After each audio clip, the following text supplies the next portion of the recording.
আজকের খাবারে আমাদের ছিল সিম্পল খাবার, মানে সিম্পলভাবেই রান্না করেছি। রেসিপিটা একদম সিম্পল, তবে দেখতে কিন্তু খুবই অসাধারণ হয়েছে, তাই না?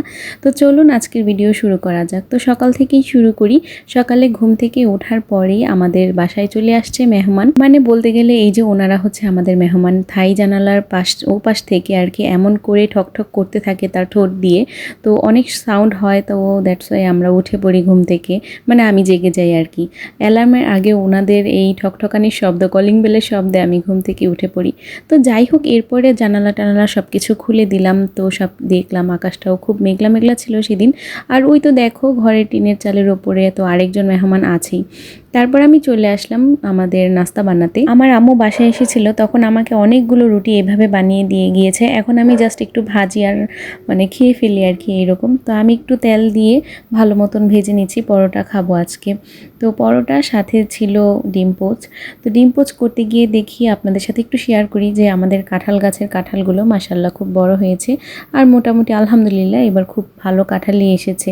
তো ওই তো দেখো একদম ওপর পর্যন্ত কাঁঠাল চলে গেছে, তাই না? তো এই গাছটার কাঁঠালের খেতে এমনিতে মজাই খুব, তবে খুব রোয়াগুলো আর কি খুব ছোট ছোট হয়।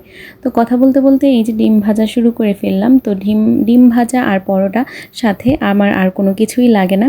আমার ছেলে আবার ডিম ভাজা খেতে চায় না, ওকে আবার পরোটা দিয়ে চা দিয়ে বা দুধ দিয়ে দিতে হয়।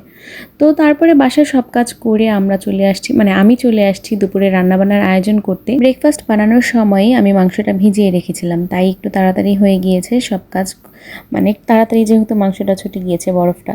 তো এরপরে কাটাকাটি শুরু করে দিলাম। তো গরুর মাংস যেহেতু রান্না করব, পেঁয়াজ তো বেশি বেশি লাগবেই, তাই না? আর পেঁয়াজ কাটার মধ্যে যে এগুলো থাকে না, আমার একদম বিরক্ত লাগে।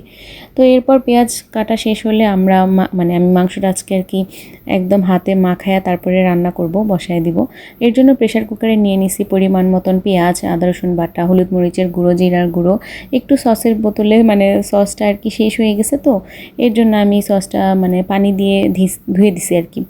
তারপরে আর কি পরিমাণ মতন সরিষার তেল, আমি সয়াবিন তেল দুইটাই দিয়েছি।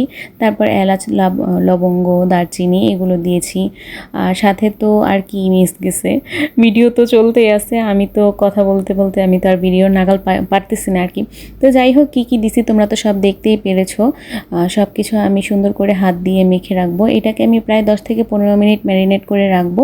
তো এর কারণে কি হয়, মশলাটা ভালো করে ভেতরে ঢুকবে। তো ম্যারিনেট করে রাখার পরে এই তো আমি এখানে পানি দিয়ে দিচ্ছি। পানি পরিমাণ মতন একটু পানি দিব, কারণ আমি মাঝখানে একবার এটাকে খুলে তারপরে আলু দিয়ে দিব। তো এখন মাংসটা আগে সিদ্ধ হোক, তারপরে আমি আলুটা দেব। তো সিদ্ধ হওয়ার জন্য আমার 1 থেকে 2টা সিটি যথেষ্ট। আর এই যে দেখো এরপরে এই অবস্থা হয়।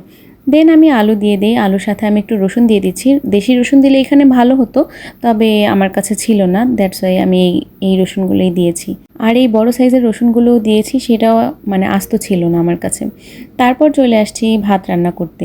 হ্যাঁ, আজকে দুপুরে ভাত রান্না করব। ছেলেকে আমি প্রথমেই বলেছিলাম যে আজকে গরুর মাংস দিয়ে বিরিয়ানি রান্না করব না কাচ্চি না কি পোলাও মাংস কি খাবা। তো ও বলতেছে আমাকে ভাত রান্না করো আর মাংস। তো আমি ভাবলাম যেহেতু আজকে একটু ফ্রাইডে, একটু স্পেশাল কিছু করা যাক, তাই বাসমতি চাল দিয়ে ভাত রান্না করে ফেললাম। তো ভাত তো খুব সুন্দর ঝরঝরে হয়েছে, সাথে তো মাংসর গ্রেভিটা তোমরা দেখতেই পাচ্ছ। আমিও সুন্দর করে একদম সাজায়া গোছায়া সালাদ সহকারে নিছি সব কিছু। আর মাংসটাও দেখতে যেমন সুন্দর, খেতেও খুবই মজা হয়েছিল। আর খুব ঝালঝাল করেই রান্না করছিলাম। আমার ছেলে সেদিন খেতে একটু কষ্ট হয়েছে, তারপরও তার কাছে ভাল লাগছে আলহামদুলিল্লাহ, মাশাল্লাহ, সে খাইছে হাত দিয়ে নিজের। আর মাংসটা যে কতটুকু সফট হয়েছে এটা কিন্তু তোমরা দেখলে বুঝতেই পারছো। আমার ভিডিওতে ভয়েস ওভার দিতে দিতেই মনে হচ্ছে যে এখন যদি আবার রান্না করে খেতে পারতাম। তারপরে বিকেলবেলা ছেলে মেয়েকে নিয়ে একটু বাহিরে মানে আমাদের দেশের ভাষায় এটাকে শ্যামা বলি আমরা। তো যাই হোক, ডোন্ট মাইন্ড প্লিজ, কারণ প্রত্যেকের একটা আঞ্চলিক ভাষা থাকে। তো যাই হোক, আমরা সেই ঘরের সামনে যে সিঁড়িটা থাকে সেখানে বসে আমরা একটু এই বিড়াল, হাঁস, মুরগি কত কিছুই তো থাকে গ্রামে, তাই না? এগুলো দেখতেছিলাম। আমার মেয়েও এগুলো দেখে, ওর কাছে খুব ভালো লাগে। ও তো মাঝে মাঝে ভাত খাওয়ার সময় ভাতও ছিটিয়ে দেয়, মানে আমার ছেলেকে যখন ভাত খাওয়ায় তখন সে মুরগিকে, বিড়ালকে দিবে। তারপরে আমরা সন্ধ্যার সময় ছেলে মেয়েকে পড়তে বসাইছি, ওদের নিয়ে একটু বিকালে অবশ্য বের হয়েছিলাম। তারপরে এই যে দেখো সন্ধ্যার পরে আমার হেল্পিং হ্যান্ড আমার কাছে এসেছিল। তো এসে আমাকে এই যে দেখো দিয়ে গেছে কতগুলো নাগামরিচ। তো এই ছিল আজকের আমার ভিডিওতে। আশা করি ভিডিওটি ভালো লেগেছে।